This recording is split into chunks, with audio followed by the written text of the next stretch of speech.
Hi hello welcome to post 360. నేను మీ మురళీ రాపల్లి. చాలా బాధాకరమైన విషయం.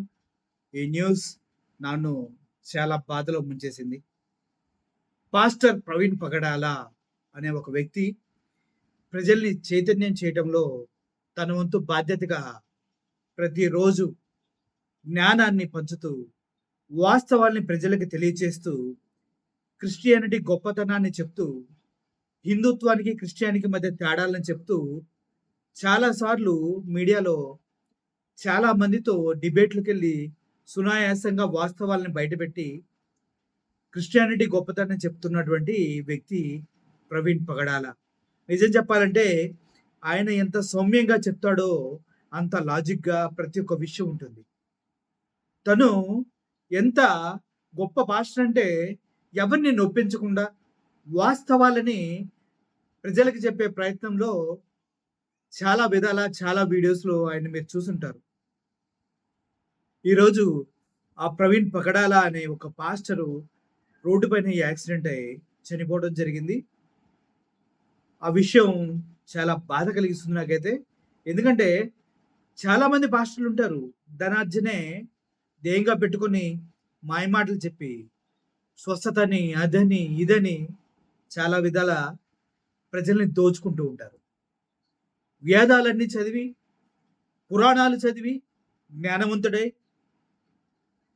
క్రిస్టియానిటీకి, హిందుత్వానికి మధ్య ఉన్నటువంటి చిన్న లైన్‌ని సున్నితంగా అందరికి అర్థమయ్యేలాగా వివరిస్తూ, తనకంటూ ఒక మంచి పేరు తెచ్చుకొని, ఎంతో ముందుకు వెళ్తున్నటువంటి పాస్టర్ ఈరోజు విగతజీవై రోడ్డు పక్కన పడుంటాన్ని చాలా బాధగా ఉంది నాకైతే. ఇది నిజంగా యాక్సిడెంటా? ఎవరన్నా తన పైన దాడి చేసి ఇలా చేశారా? మతతత్వవాదులు తనెవరన్నా ఇలా చేశారా? అంటూ అనేకమైన అనుమానాలు వస్తూ ఉన్నాయి. కానీ ప్రవీణ్ గారు మొన్న ఒక వీడియో చూడటం జరిగింది ఆయనది.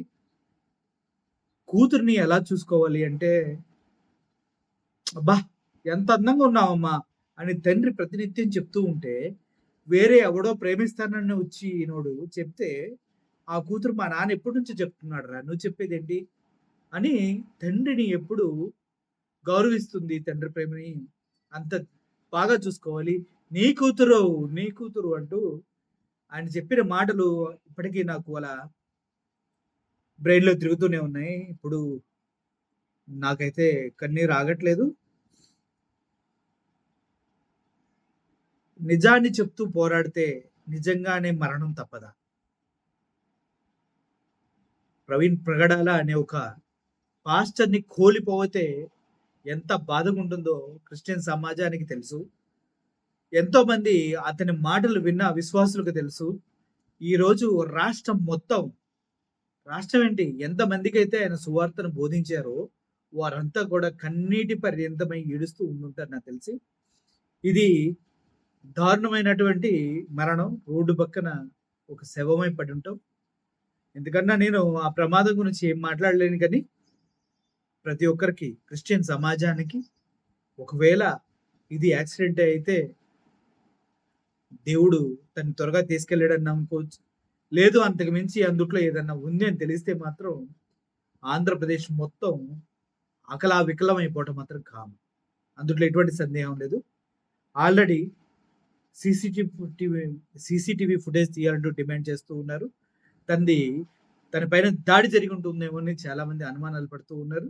ఒకవేళ అదే గనుక దాడైతే మాత్రం ఉరికంబం ఎక్కించే వరకు తరిమి తరిమి కొట్టాల్సిన అవసరం ఎంతైనా ఉంది. ప్రవీణ్ గారి మరణం పట్ల తీవ్ర సంతాపం తెలియజేసుకుంటూ సెలవు తీసుకుంటున్నాను. Thank you for watching this video. I am Murali signing off.